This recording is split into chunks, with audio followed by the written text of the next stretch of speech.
Okay, welcome everybody to EuroSalon number 5, Musée D'Orsay. And from the chat, I've already gathered that a lot of you love the Musée D'Orsay.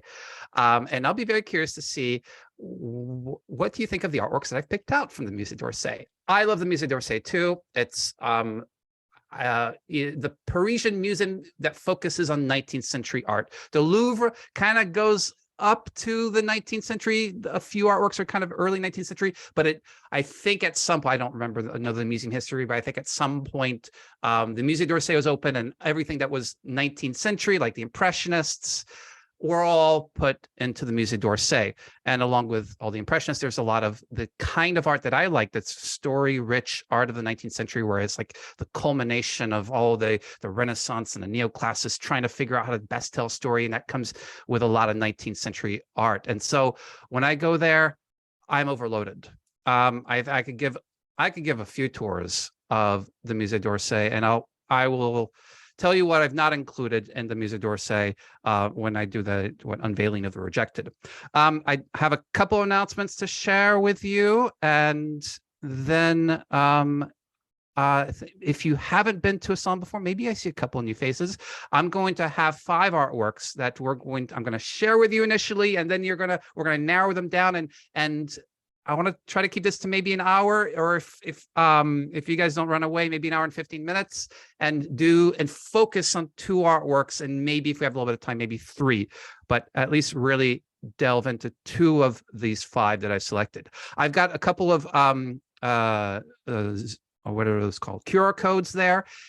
If you're inclined to donate, that is more than welcome. All this donation stuff is going to my 2023 European travel year. I'm going to Madrid in 4 weeks, and last two EuroSalons have been Madrid art museums. I'll share with you the Zoom link for the last one I had midweek, a bonus salon of like a few different art museums in Madrid, which was a lot of fun. And then in the summer, early summer, I'm going to hit Germany, the Netherlands, France, I don't know, other places too. But the goal for me here is to become familiar with the art of European art museums, to gather the ones that I would kind of file away into a touching the art library of artworks. So yeah, if you want to donate but QR codes aren't your thing, let me put in a link in the chat for PayPal donation if that is your inclination. Please do not feel obligated to donate at all. This is completely voluntary, and whether you decide to or not. I want you to feel free to jump in anytime to any of these salons. So I'll bring up those QR codes again later on. But let me first give a couple of updates. I've got a new course starting this week, this Thursday, on drama and art. I think there's still room, and there's a discount code for 50% off, and I think that's still applicable. And Angel, you're giving me a thumbs up. I'm going to put a link to the course here. It's a 4-class course. Course I haven't given. There are a couple of artists that I've spoken about before, like John Everett Millay and John W. Waterhouse, but I don't think I've featured Jerome before. And the focus of the course is how artists create drama. So if that is something that you're interested in checking out, that will be a bit of a more formal course than what I'm doing here. Next, the next salon, Rijksmuseum, in 2 weeks. I don't have a time yet. I'll get you a time, probably 5 p.m. like this time. I'm guessing this will be 5 p.m. Eastern time, 2 p.m. Pacific. The Rijksmuseum. Now, the Rijksmuseum also has right now the greatest exhibition of Vermeer paintings ever assembled. 28 of his 37 Vermeer paintings, you might recognize the girl with the pearl earring there by Vermeer, are all gathered there, and it's completely sold out. It's been sold out since they introduced it. But on March 6th, they are making plans to announce new tickets. I'm going to be up at midnight, whatever time they're up at midnight, to find out if I can get tickets.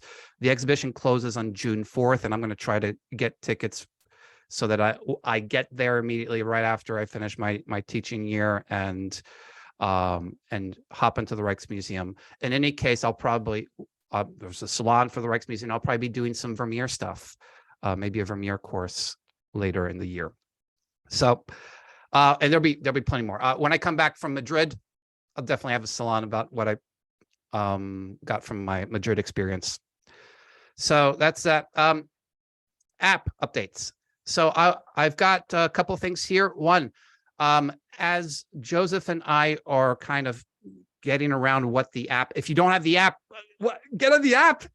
It's kind of the asynchronous tour version. They, keep getting art every week. We're going to extend the free period because we're still figuring out exactly what this is for, who this is for, why this is for.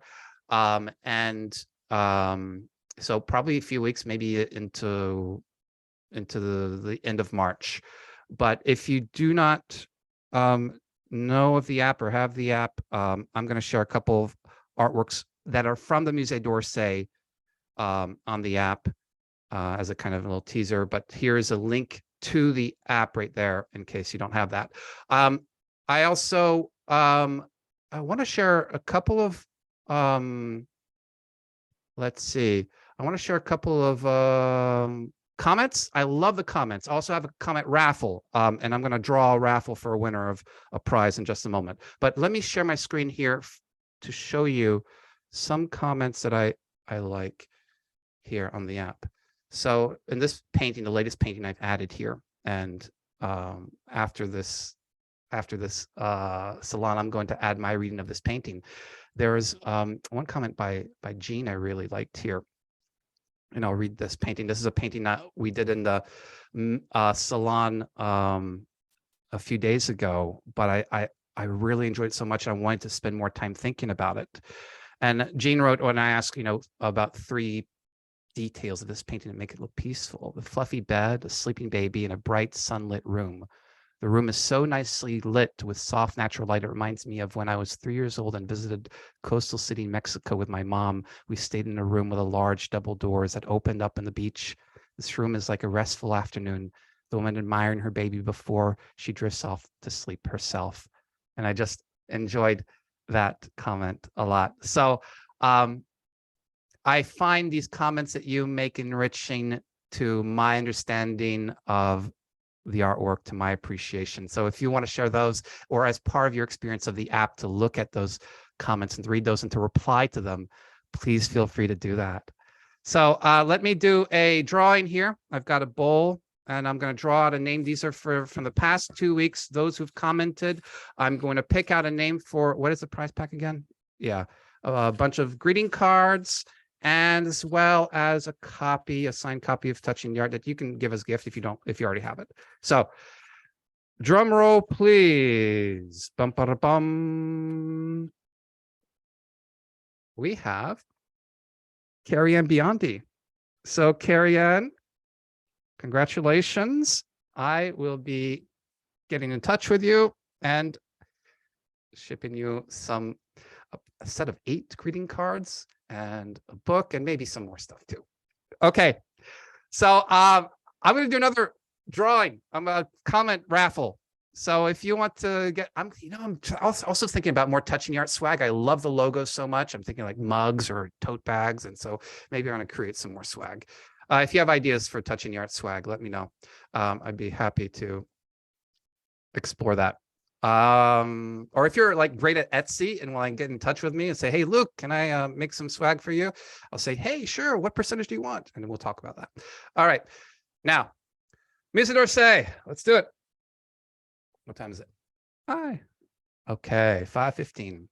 So I love the Musée D'Orsay. I've been several times, but I didn't go on my last trip to Paris, which was 5 years ago. I'll have a couple photos.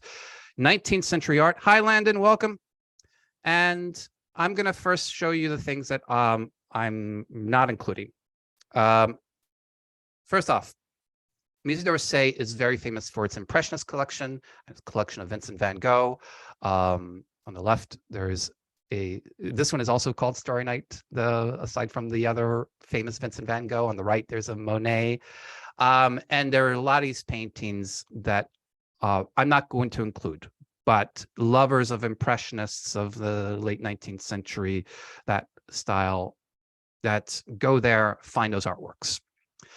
Other artworks that are not going to make it on our tour today.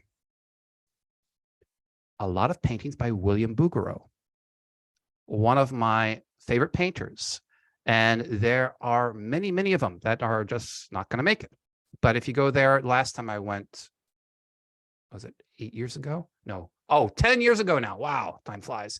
There is a room of like 7 or 8 Bouguereau paintings, and I think that they are pretty much there. If you know William Bouguereau, these are life-size paintings, which is one of the things that's attractive to him. So no Bouguereau paintings on this tour, though I could probably do a tour just on Bouguereau at the Musée D'Orsay. Sculpture, no sculpture. I would do 2 tours just on sculpture.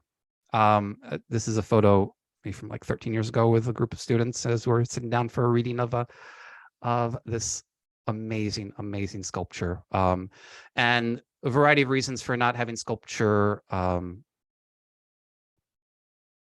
primary one I'll keep secret for the moment. So I just love being mysterious. Next, what else is not going to make it?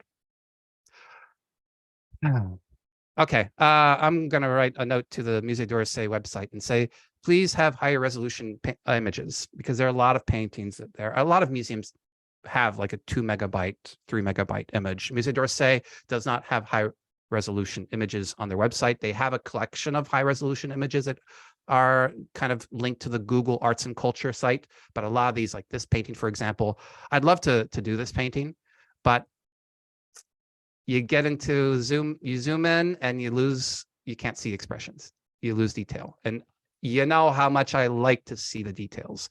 And so even when writing stories in paint, one of the main criteria for selecting artworks was whether or not I could find a good image for it. And usually I would. But had a hard time with a lot of the artwork from the Musée D'Orsay. So there are some that I really liked, like this one, that didn't make the cut. Then 2 more that didn't make the cut because they're already featured in the app. So some of you might recognize this one. And I'll tell you what, do I have a link I can send you to right now? I'll send you, yeah. If you're curious about this one at the Musée D'Orsay, this is one of my favorites there. And if it would be one of the first paintings we go to spend time together on. And so here you can check it out on the app, hear my reading of it. Lots of thoughtful comments on this one too. And then this painting. This might be my favorite William Bouguereau painting. It's life-size. It's amazing to see. And this one is also on the app. And do I have it there? Oh no, I don't have it easily. Oh, sorry, didn't get a link easily. But if you get onto the app, it's one of the first paintings because it's a recently added one. So, listen to the reading or listen to the questions. Give some comments on either of these. And in comments that are short are great. Like, what's your title or what's your favorite detail? That's a question I love. What particular detail do you really like? Oh, I love the streak of light right here along her side. Just love that streak of light. Okay, so that's what's not on our tour. Okay, great. So what are we doing then? All right, I've got 5. I've narrowed it down. I've had to narrow it down. Some of them I knew before, and some of them are very new to me, and I'm going to be very curious. So let's start off like we do for all these salons. I'm going to briefly show you each painting and ask you for your own title. And I invite you to put a title in the chat. And remember, a title is not something clever or witty or penetratingly insightful. It's just the first words that your subconscious feeds you as you glimpse this image. And those initial words that your subconscious feeds you are not just describing what you're seeing, but they're also bringing up a lot of you into your first impression. And that you can kind of unpack a little bit later on. So let's do this. Are you ready? Here's the first one.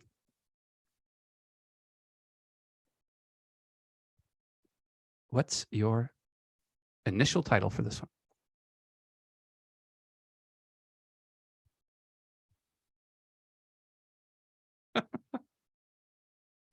Oh, no.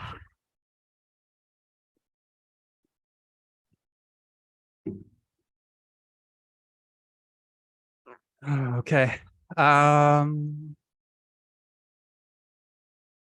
Keep typing. Keep typing. I'm going to start reading these. Thomas, you have conked out. Chris, sleeping. Angel, Romeo and Juliet. Pooja, Romeo and Juliet. Marilyn, Romeo and Juliet. Landon, close enough. Donna, death of his lover. Ifat, Romeo and Juliet's slumber party. Robert, intruding on a swoon. Ooh, interesting, Robert. Tom, murder of the prince. Raj, sleeping beauty. Linnea, sleeping with two friends. Violet, Romeo and Juliet. Sarah, collapse. Wendy, tragic love. Okay. All right. Thank you for those. Here's the second one.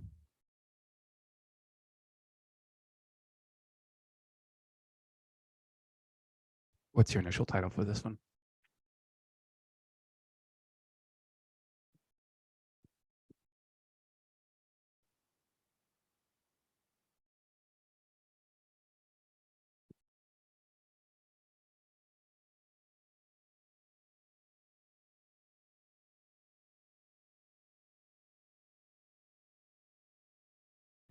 All right, keep typing. I'm going to start reading through these.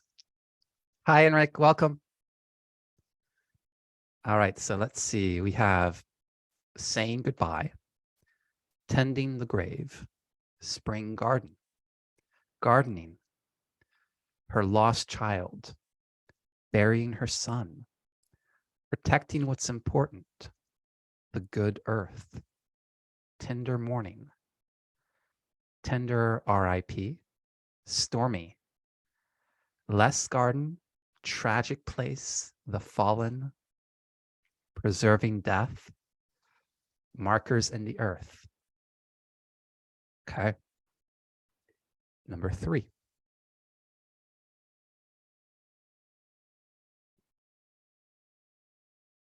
And what's your initial title for this one? Oh, and Carrie, for the previous one, you had Burial of Precious. What's your title for this one?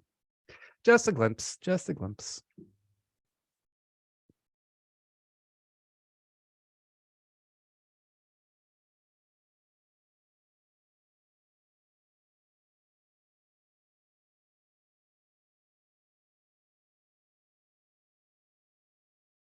Okay, keep typing, and let's see what we have. Angel, you have Meeting the King. Thomas, All Hail the King. Tom, The Returning Hero. Ifat, The Humble Knight Returns. Chris, Palace. Landon, The Entrance. Donna, Honored Guest. The Honored Guest Arrives. Robert, A Knight Returns. Molly, Bowing to the Pastel Pageantry. Judith, Pretend to be Humble. Wendy, Court. Linnea, Last Person in Town. Violet, Puffy Guest. And Sarah, Pomp. And Raj, Entrance of the Hero. Okay, excellent. And here's the next one.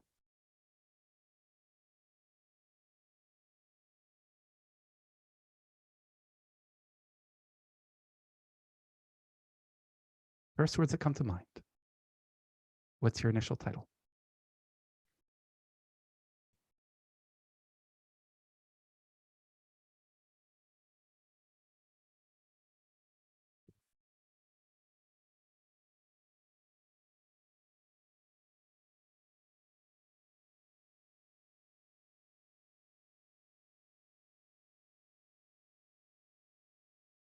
All right, keep typing.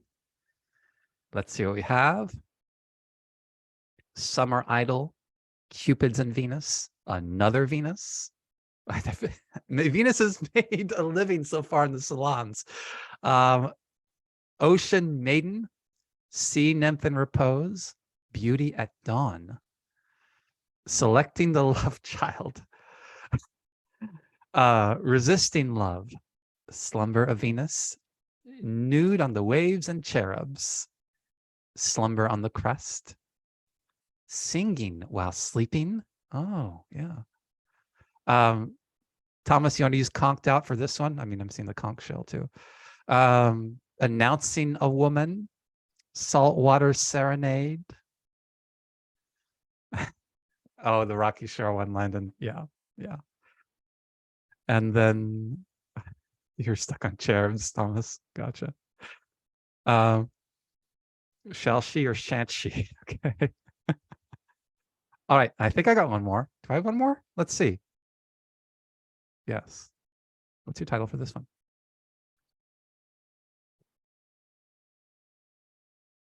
That's it. That's all you got. First impression. And if your first impression is completely wrong, I envy you. I envy you. Because the twists and turns of your novel are going to even be more intriguing.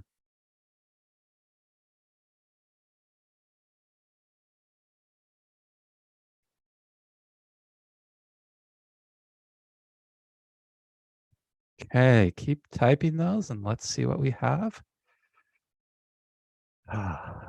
Thomas, you have Let That Be Your Last Battlefield. Chris, Death. Tom, Ghost Soldiers. Enric, The Horror of Patriotic War. Befought the Battlefield. Landon, Dark. Angel, The Ghosts of Our Brothers. Judith, It's Over. Marilyn, Grim Death. Donna, Slain on the Battlefield. Molly, Triumph in the Afterlife. Raj, The Grim Conquest. Harry, Rest After Battle. Carrie, Battlefield, Windy, Gray Dawn, Linnea, Dead People. Violet, Battlefield and Graveyard. Sarah, Warfare Landscape.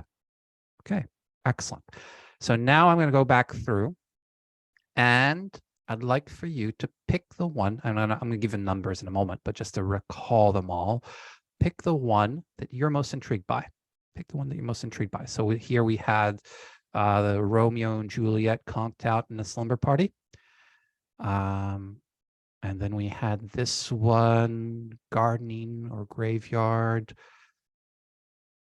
And then we had this one, the court, the king, the puffiness.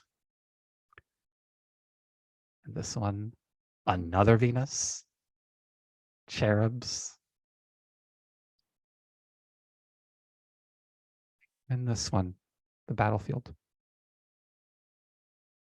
Okay, so let me quickly give them numbers. Let's say number 1, number 2, number 3, number 4, oh, and number 5. Oh, I should have used a different color. I can't see the blue very well, but I hope everybody can see those numbers all right. And then you get to vote only once. And I don't even know if your vote's going to count. If they align with my votes, then they consider your vote counted. Let's see. Got a 3, a 1, a 5, a 1, a 5, 2, a 1, a 3, a 5, a 3, 3, 1, 2, 1, 1, 2, 2, 3. Oh, Raj, you feel 5 will win? Huh. Thomas, if you have to choose 1, but 5 is my second. Okay, preference. Yay for French style. Yeah. Yeah, that's right. That's why the elections last like 3 months, right? And carry 1. If you Venmo, let's see. Like a dictatorship. That's right, Landon. Did you just get like 3 laughs right off the bat? Wow, the emojis. You guys are finding the emojis on there. Okay, great. So, good. Sounds like number 4 didn't quite make it. Maybe a little bit for number 2, a little bit for number 5, but 1 and 3. And the one we're going to start with is going to be one of those 2. So I've got a painting for you. Um, and I'm going to give you, let's say 2 minutes on your own. And I'll invite you during those 2 minutes to, write out your observations, like a reading of the artwork, or to just look closely and to, but try to, in your mind, say words to describe what you're looking at. I'm going to have a series of a lot of close-ups. And then after those 2 minutes, I'm going to ask you to share. I want to give priority to those who've written something out that would like to read it. They're reading out loud. I love hearing your journey, your novel of your experience of the artwork. And then afterwards, I'll have a few questions and we'll try to identify the kind of moment and maybe make some connections. Okay.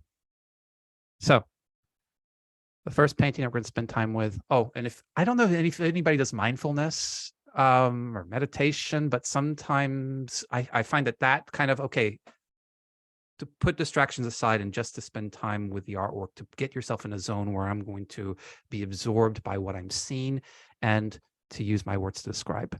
So I'm going to shut off my audio and give you 2 minutes on your own with this painting.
Take about another 30 seconds.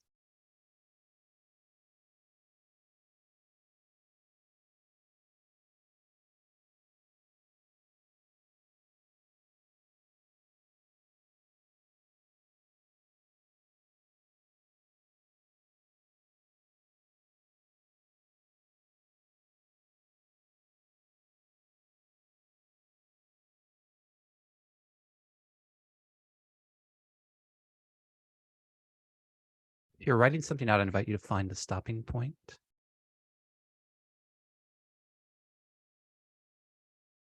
All right. So this is one of these paintings that I have not seen in person, but came across it as I was exploring the website. And it's one also that I was able to find a little bit better images they have on the website, but not much better. And I wish that I could, I'd have had better images for you. So I see some folks typing or inserting stuff in the chat. I want to give you an opportunity first to raise your hand and let me know if you'd like to read out loud. I'd love to hear your voice rather than mine for a few moments. And Thomas, yes, as promised. I like to keep my my voluntold promises. So this is just my guessing really, but I've come along with an elderly woman is placing an umbrella over the grave of her son. I think it's her son because the grave looks comparatively small to be for an adult. And the architecture strikes me as Mediterranean, and so does the text, even though it looks like a Chinese kind of East Asian scene to me initially. I changed my mind when I looked at the buildings more closely. And the weather reflects her mood. I feel like those rainy clouds are telling us something about the mood of the scene. And then the other thing that really caught my eye is obviously a graveyard. You can see graves in the background on both sides, but the fact that a lot of them are adorned with these, I don't know how to describe them really, but these messages and cloths suggest to me that there's been some kind of recent event that's led to a lot of loss of life. So that's my 2 cents, 50 cents, however many cents is proper. Well, it's at least worth $1 bill. So Thomas, lots of little details that you point out. You mentioned a small grave. You gave a little bit of the location, maybe Mediterranean. The cloudy weather reflecting her mood. And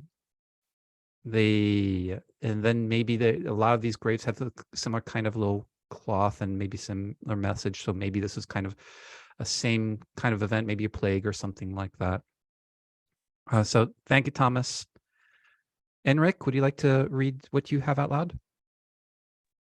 Sure.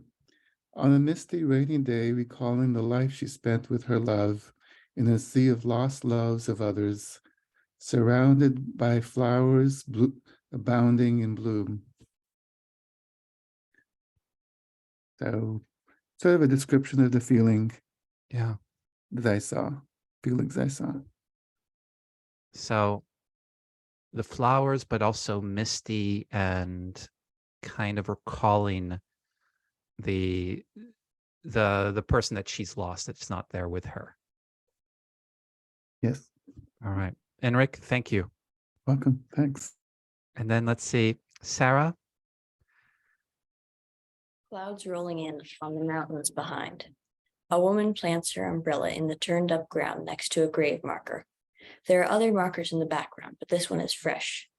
Sparse wildflowers bloom and the grave markers flutter in the shadow of a large house. Why do the posts appear tattered? Is that you, Violet? Yeah. Hey, thank you. So I heard a couple of things that I enjoyed there. You point out that she seems to be planting an umbrella, and that these posts look kind of tattered all over the place, these grave markers. Okay. Thank you. Oh, and I invite everybody, if you hear something in the chat, or if you hear something that somebody else says that you like in a reading, I invite you to mention that in the chat, because that kind of reinforces the effect that somebody's observations have made, and kind of makes you more aware of how somebody else's comments are contributing to your understanding. Let's see. Thank you, Violet. Tom, would you like to share what you have? Yes, I feel that Thomas was reading my mind, or I was reading his, or something like that. But we have a matronly woman kneels before what appears to be a freshly dug grave in a flowering field just outside the town walls. There are numerous other graves marked by either crosses or small banners, like the one that marks the grave she is attending. The fresh earth indicates that the grave is small, likely meaning that the grave is for a child. If so, then the child is recently deceased and is probably her own. The plot of the grave is informal, along with the other banner-marked graves. Could this be from a recent epidemic? Mm. Yeah, Like, it sounds like you just copied Thomas's. yeah, I know, Yeah. straight up. But Thomas copied me and somehow posted before, so I don't know what the. So one of the things that I enjoy about is they're still your words that are slightly different than his, and also you're kind of we're gaining a little bit of consensus on what's going on. Okay, so I'm looking in the chat here. Yeah, Thomas says Toms of the World Unite. Angel, you have informal grave. And Ifat, I wonder if the umbrella is for her or for her loved one. Interesting. Chris, grave is proportionally small, probably for a child. Raj, maybe a village in Ukraine, and paint. Landon, I see your hand up. Would you like to share what you have, Landon? Yeah, I don't have much because I'm driving, but my main impression through all of this is one, I mentioned a few times that it looks like there has been a lot of recent death take place, but there's not, and there are placards, out there. Some look ruffled up, some look dirty, that have been in the elements.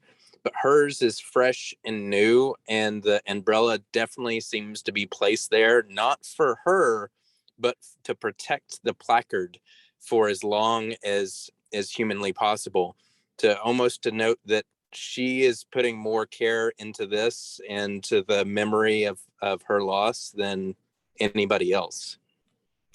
Okay, so you're looking at the umbrella. You're also thinking like, maybe epidemic, but also the main thing that I'm drawing out is the umbrella is there not for her, but for the grave marker, and to protect this grave marker for as long as possible. And she's putting more care into it than others are.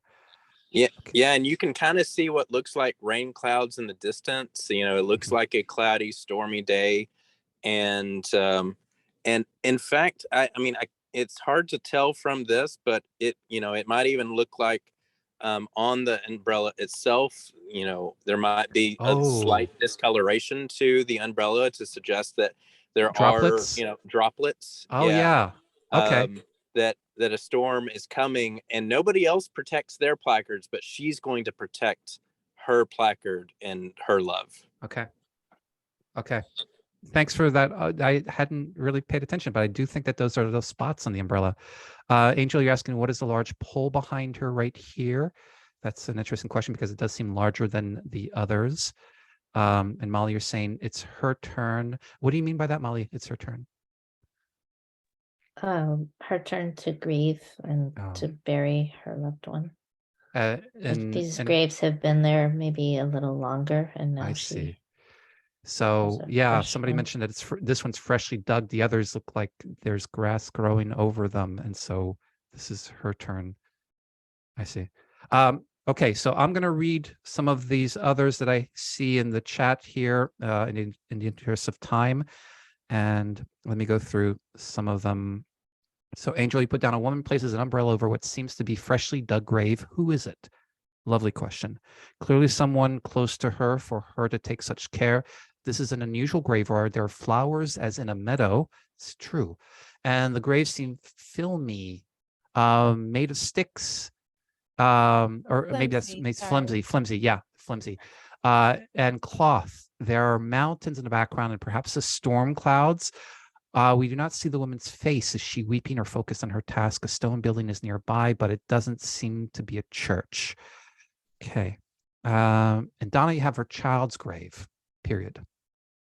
So touching that she's shielding it with an umbrella.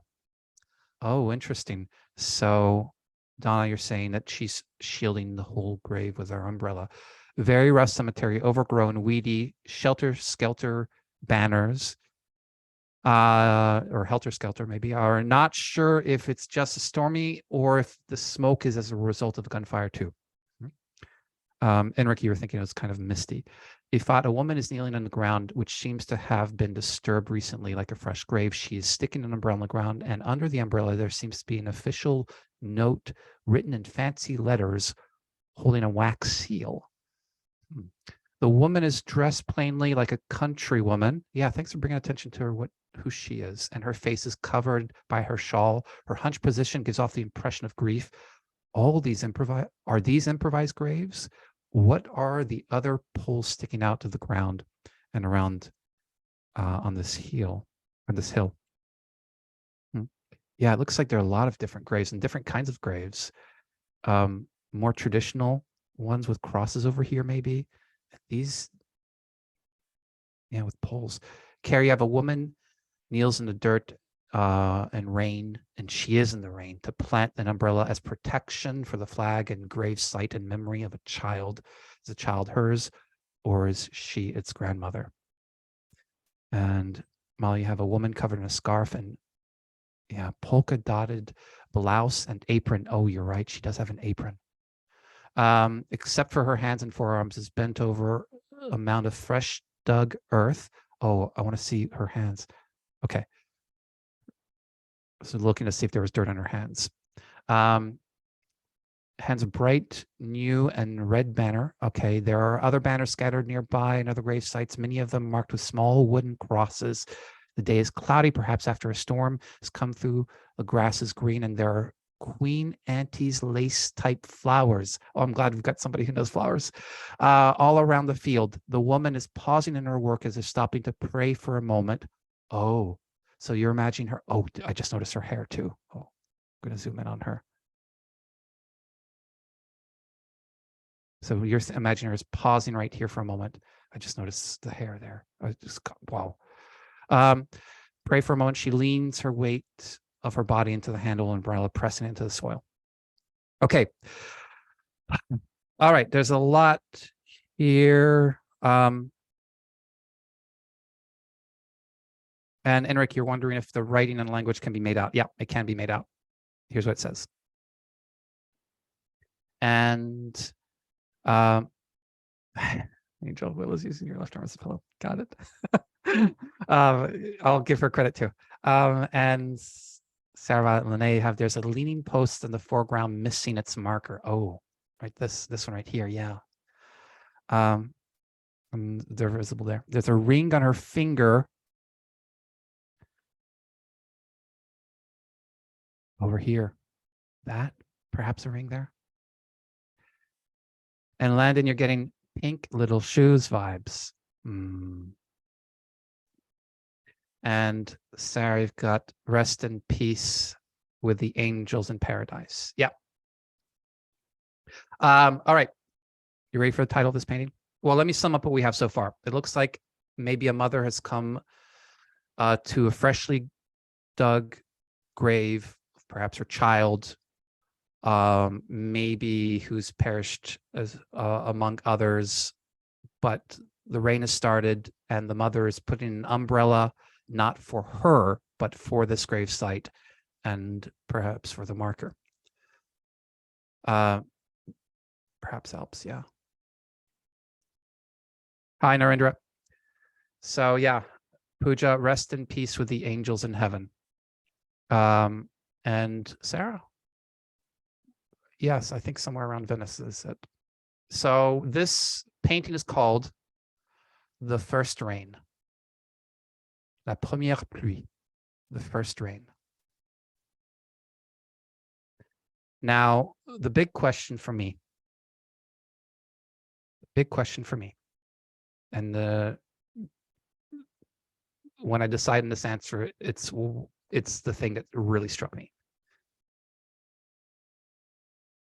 How practical is putting an umbrella there? Is she putting that umbrella there to protect that marker? Or is she putting that umbrella there to keep her child out of the rain?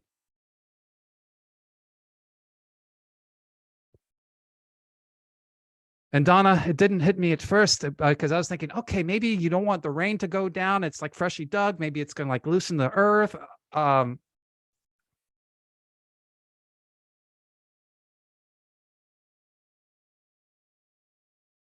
But as it dawned on me more and more, this is this is still caring about the person who's left. And so that's kind of how I'm looking at the scene. The umbrella fits over the whole grave. It's the first time it's going to rain. And so now if you were to imagine a quote for her, I might imagine something like, I don't want you to get wet. Addressing the child.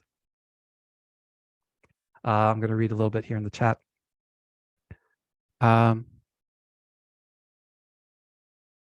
Molly got, she's still trying to protect her child whose death she can't accept.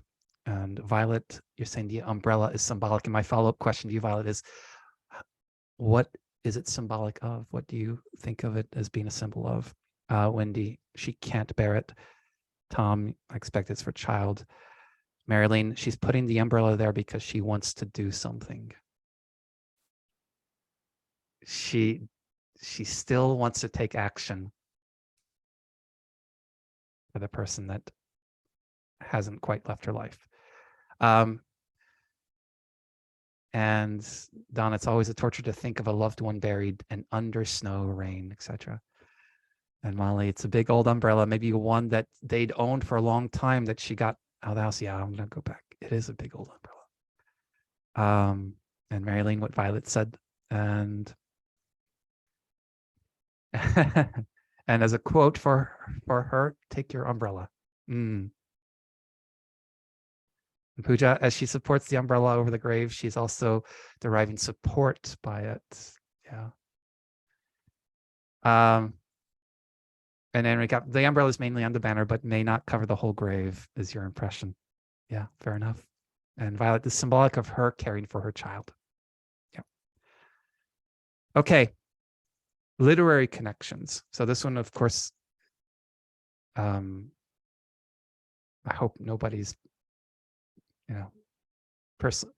too personally connecting to it. I can think of little moments like when, just a couple weeks ago, my cat George, like she got outside and stayed outside for a little while, and I was very worried. And I said, okay, I got to be patient. Just let her go, and she'll come back. And then, I was going to feed her food bowl anyway, just out of instinct, even though she wasn't there. So just one small little iota of a way for me to try to empathize, and but maybe connecting to literary characters. I heard somebody say Pink Shoes before. Oh yeah. She's like, hey Luke, good to see you again. Yeah, totally, absolutely. Molly, you have Antigone who sprinkles dust on her brother. Yeah.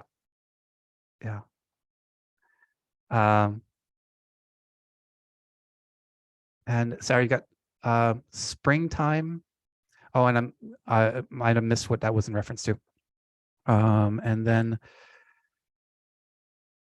I think of like, for those of you who've read the Hunchback of Notre Dame, one character has lost a child there, and I think that might be the reference that some of you have made to holding on to the little pink shoe. But I bet there are other moments like that. There's one painting in the app, in Stories in Paint, you might recognize. The one of the woman who has that pot of basil. Some of you might remember that. Oh, and Ifat. I hear you.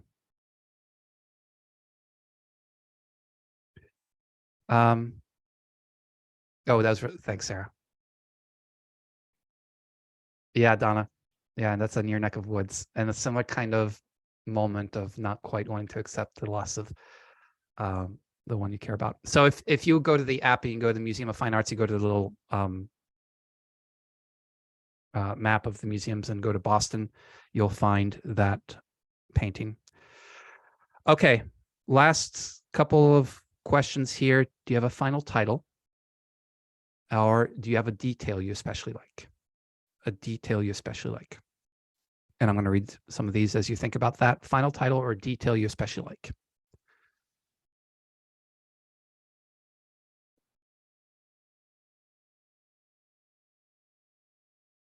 Thanks for sharing that, Yvonne. And Harry, you have the condition of the banner is symbolic of the strong memory of her loved one. As the banner fades, so does her memory in pain.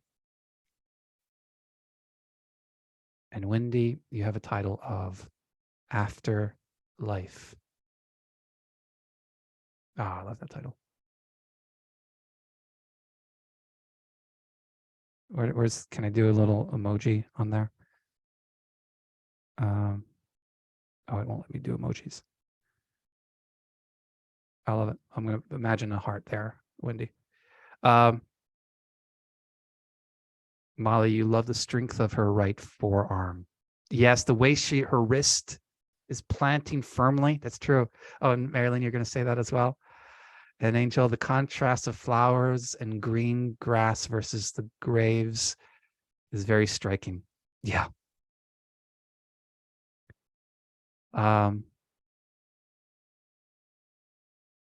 So many different ways to paint a white flower. And Wendy, oh, it's a reference to a related show. Oh, the show called Afterlife. Is that the oh, I forgot, with the comedian? Is that what you're referring to? Tom, the detail of the freshly dug earth is stark and striking. Yes, I like that detail too. There are two birds flying behind them. That's true. There are two birds flying behind the mountains and before the clouds. Yeah. I noticed that too, and I was wondering if they were trying to get out of the way of the rain. I think you can see them there.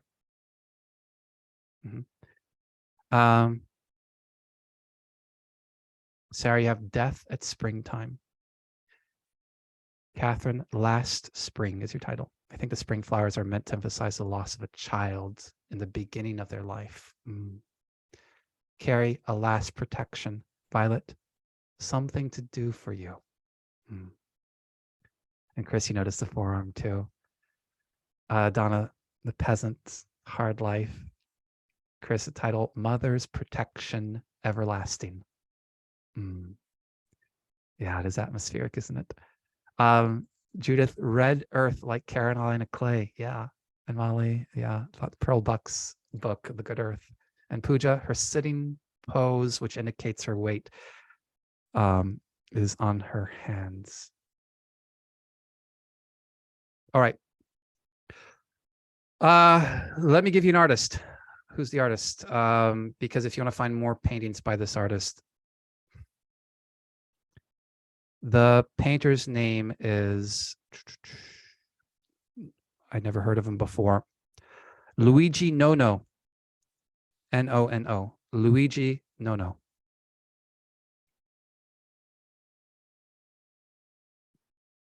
Italian. All right. It is 6 p.m. on the East Coast. Would you guys like to spend 10 more minutes with one more artwork?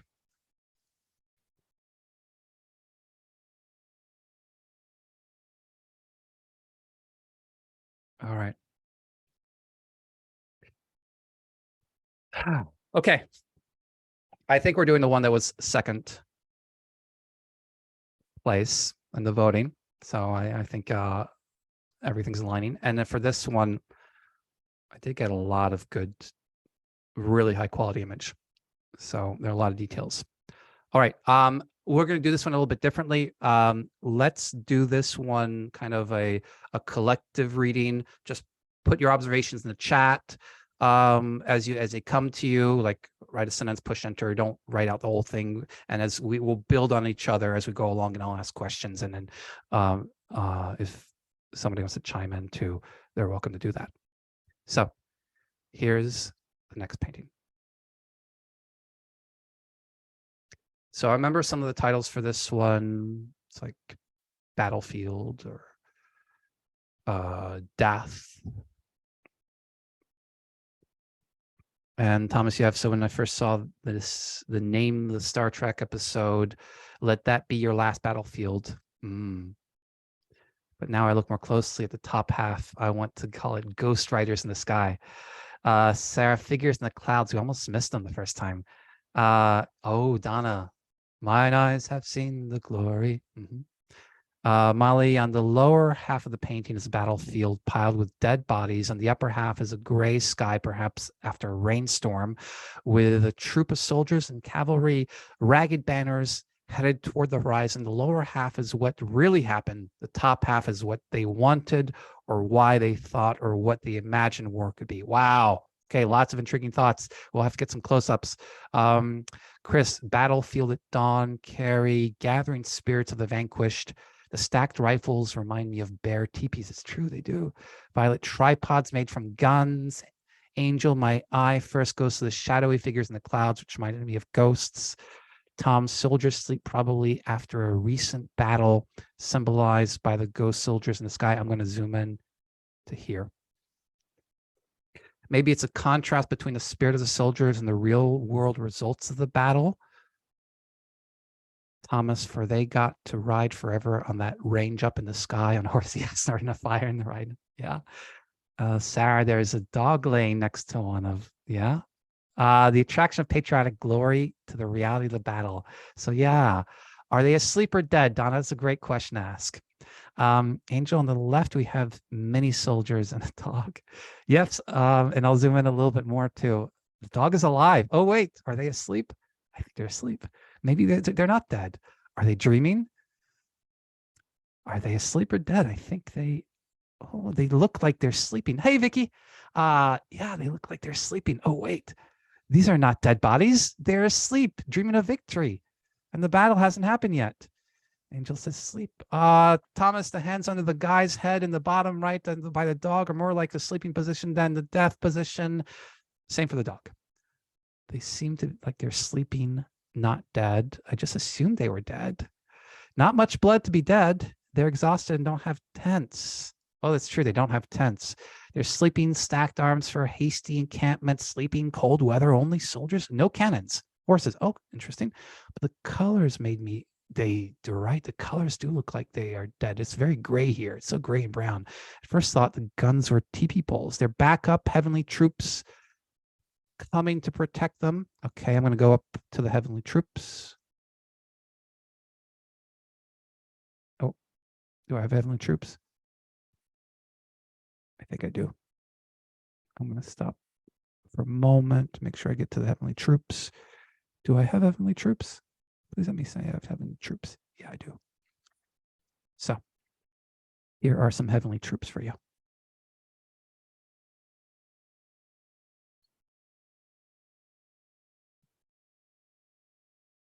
Okay. They're sleeping, and that explains the gun arrangements. Sarah, this tripod barrier is protecting them from the enemy. How could that protect them? It doesn't. Yeah, you're right. They're dreaming of battle. So the vision in the sky is what they are all dreaming. Violet, so is it the day before the battle? That's a great question. So has the battle happened or is it the day before? Chris liked the idea of heavenly troops coming to back them up. And Donna, you're wondering if there's a French uniforms. And here, Angel, you're saying the flags are ragged. These are ancestors, says Tom.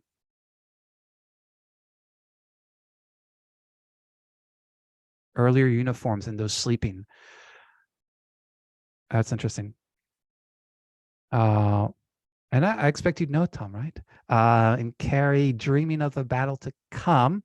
What is that flag? Yeah, I can't make out that flag. It's a strange one. It looks 19th century clothing and ornaments. Are they charging?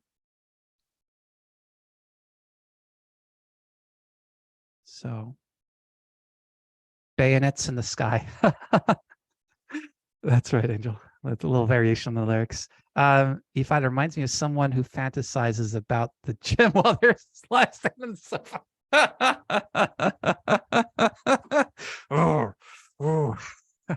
Maybe dreaming about the historical battles they've been reared on that have filled their imaginations. Oh, okay. All right. So I do have some close-ups of these guys.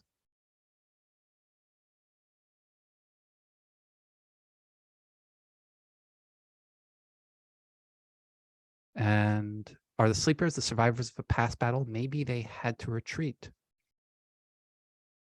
I'll have to, I think is, His name is Detaille, Detaille. The sleepers look peaceful, says Marilyn. Yeah, French.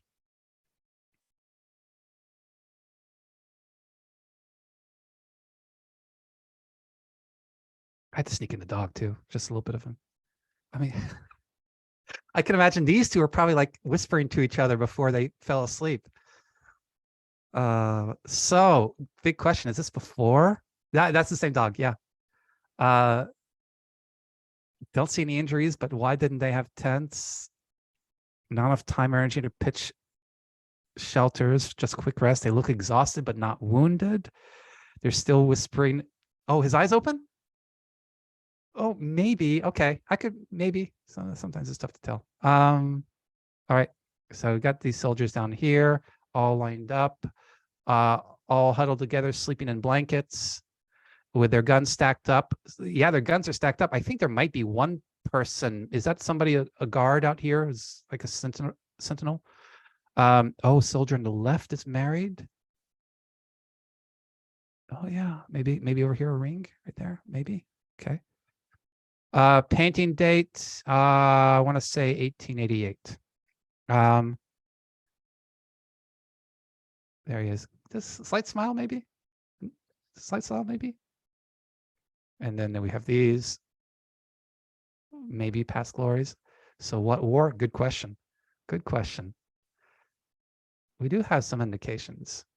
So here's some objects. Oh, all wars.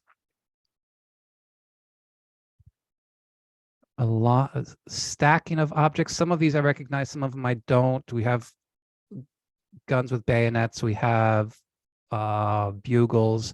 We have, I guess, I don't know, they're bags there. And then, binoculars maybe, yeah. And then in the distance, I tried to get this to get the distance. What do you make out in the distance there? What Tom, you're thinking, oh, are those Russian ghost soldiers? Maybe fires in the distance. Marilyn, you're ready to call this painting creepy. Donna, yesterday's battle aftermath. Oh, so you're thinking maybe this is like post-battle. So I think that's a big question. What is behind the tripods? Big black boxes, maybe cannons in the distance. Okay. Oh, they're the next troops in. Oh, the next troops in. Okay. So, title of this painting. Oh, well, let me summarize what we have so far. It looks like a bunch of soldiers are sleeping relatively peacefully. Even the dog is sleeping with them. Their weapons are stacked up. They don't look like they're fearful of battle. Maybe in the distance, there's some kind of battle going on. But right now, right here, they're calm. And they might be dreaming, or there's something in the sky, past soldiers perhaps who are charging forward gloriously in tattered flags that we don't recognize, but maybe they're from soldiers that are forefathers to them that came before. Landon, go ahead. Oh, for your final title, I was going to say Reserves for the Grinder. Whoa! Yeah. I do think both the fires. Oh, Landon, you're breaking up. You're breaking up. You're breaking up. Right now. I kind of see like, and what? Oh, sorry. Can you hear me now? Yeah, tell you what, if you can, yeah, it might be tough as you're moving through stuff. I'm gonna pause you for the moment, Landon. And I don't know if you're in a position to type something out, but if you are, yeah, but soldiers if they had been at battle, they would, be disorganized. They would be a mess. If they had been at battle, you think that they would have been disorganized in a mess. Okay. All right. Sorry about that, Landon. Let's see. I'm going to keep going here. Enric, damn the coming patriotic battle. Yes. zoom in those boxes on the right. Boxes on the right. Oh, those boxes. Oh, what the heck? Okay, all right. Let me do a new share here. And zoom in on the boxes on the right. Okay, so these boxes, right?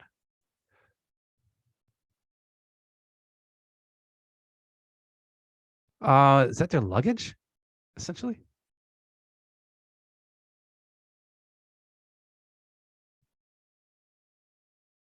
Okay. Oh, dawn to the coming patriotic battle. All right. I think that's what that is. But that's true. It's not quite clear. Ammunition, bugle cases. Okay.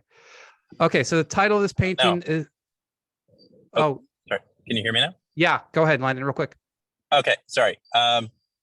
It just seems like a cycle. So these are the new ones. There's a battle currently taking place somewhere in the distance, and above are the ones leaving the former battle having died, right? So you have this like cycle here of like a loop.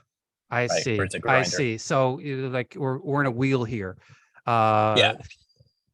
And then the soldiers that are returning in the sky are returning from the battle. So I think that's another good question to ask. What are those soldiers at the top doing? Are they returning from a battle or are they charging? So if they're charging, they might be charging in the wrong direction. Okay, thank you, Landon. Okay, let's see. Bugle cases, ammunition, violet. Yeah, but why would they put the luggage on the other side of the barrier? Yeah, it's true. You know what? I don't know how much of a barrier that is, right? That's probably just a way of keeping your guns off the ground. Maybe, I don't know. Maybe the weapons are behind the soldiers. Maybe the battle's behind us. Oh, okay. So the title of this painting is snare drums, The Dream. The Dream. 1888 is when it's painted, but it refers to a war 18 years before. This is a little known war. This is a war between France and Prussia. And Prussia invaded France and besieged Paris and basically won this war pretty easily against the French. And this is an army during that war, French army during that war. And apparently, I don't know all the insignia, but apparently these are all soldiers from past French glorious days who have fought. That's why I like to come up with my own titles, Marilyn. And so here, these soldiers who are about to head into battle, they are dreaming of glory. Maybe it's a little bit like Landon was talking about. That there's a bit of irony here that they are about to head off to a lost war. But at this moment right now, they're not jaded. At this moment, they're dreaming. So, connections, personal connections, literary connections. Oh, there's that movie that recently won all the British Academy Award. Was it All Quiet on the Western Front? And so there's a group of excited youths going to fight, looking for glory, and it doesn't turn out. Here we don't see the outcome. We just see the dreams of glory. It's a personal connection. What kind of dreams do you have before a big battle? Who would you dream about? Who are the forefathers that came before you that charge into the battlefield that you would dream about? Oh, for me, Sister Wendy. Sister Wendy's an art historian who has her, if you like TV art historian, go to YouTube, search Sister Wendy art history, and just enjoy the heck. I think I had a minor revelation that she is like one of my big inspirations, and I haven't realized it for 15 years. So that I'd dream about her before heading off on a big tour or something. Angel, I have Les Mis before the fight on the barriers. Yeah. Mhm. Okay. Boule de Suif. That's right, Molly. It's at the time of that short story by Guy de Maupassant, Boule de Suif. Okay. Oh, bye, Donna. It's an eternal theme, huh, Tom? Any other literary connections, movie connections? This one might be a little bit harder to personally connect to, but I can imagine kind of going to sleep looking forward to the big day.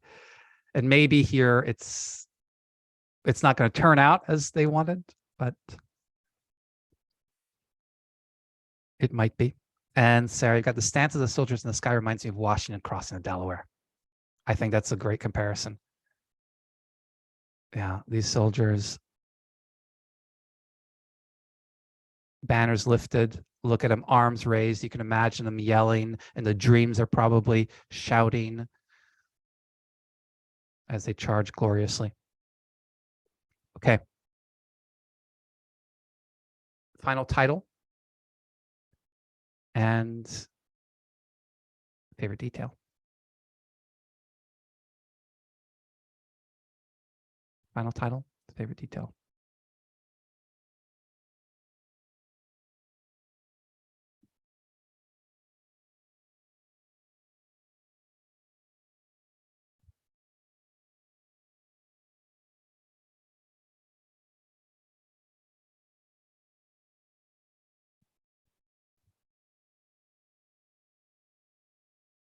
Angel, you have Spirit of Our Fathers.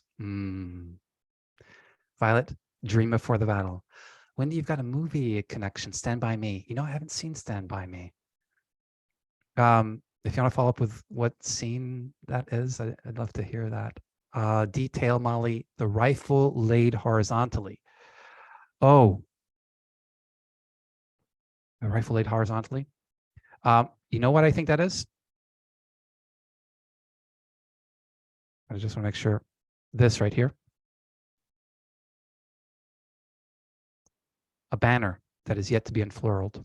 Yeah.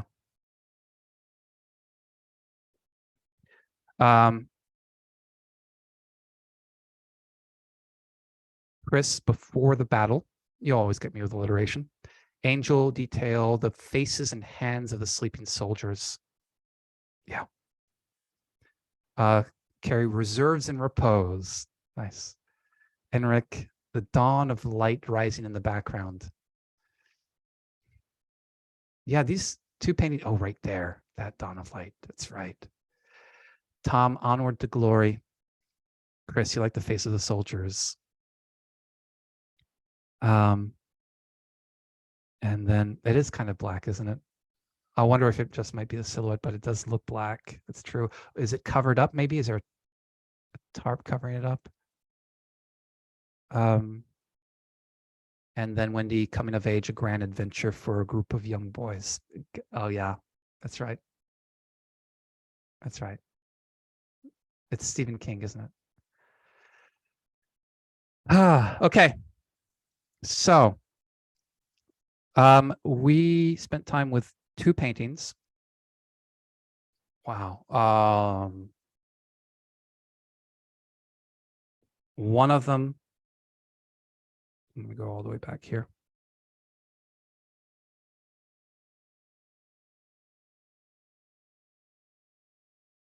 It's this one. There, I guess there's a little banner here.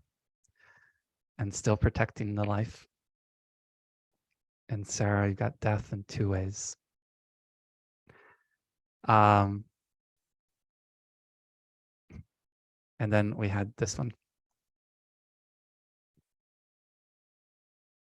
Kind of similar kind of mood. The title for this one is The Dream. Title for the other one is The First Rain. The artist here is named Detail. I want to say, is it Edouard Detail? If you just do Google, yeah, Edouard Detail, Edouard Detail. So those two. Now, if I'm going to stop the share and go forward. I'm curious of the two paintings, which one do you like better? Of those two paintings, which one do you like better?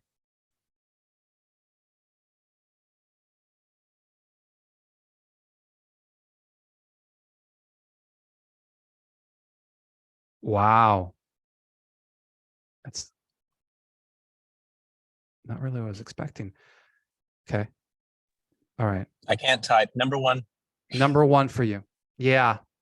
So Tom, number two, Thomas, the battle one, Pooja, number two, Chris, the first, Harry, Dream, Molly, number two, Angel, Wendy, number one, Judith, the Dream, Sarah, the mother, Violet, the soldiers, and Rick sleeping before the battle. And Marilyn, the Romeo and Juliet one. Okay, maybe that might make an appearance later on. Let me do one more thing. So if you want to find more from the Musée D'Orsay, go on the app. There are two more paintings there. I'm going to hold back and maybe bring up one of these other paintings from that we didn't do and put that on the app. And if you would like to make a donation, please feel free to, but don't feel obligated. There's Venmo there, there's PayPal there. And in 2 weeks, I'm going to have the Rijksmuseum EuroSalon. And if there are any art museums that you are curious about spending or wanting to know, okay, what would Luke pick out from those art museums? Give me a heads up. Let me know. And then the painter's name for the second one, I'll put the name in the chat. Pooja, Edouard Détail. It's a large painting. It's a big painting, which makes it really fun because you can see those details. And yeah, Marilyn, can I tell you something? The same painter who did the Venus did the Romeo and Juliet one. Alexander Cabanel. So he's an interesting artist. All right. Thank you, Carrie. Thank you, everybody. I'm glad you guys all came, and I look forward to sharing more art with you another time. Bye-bye, everybody. Thank you, Luke.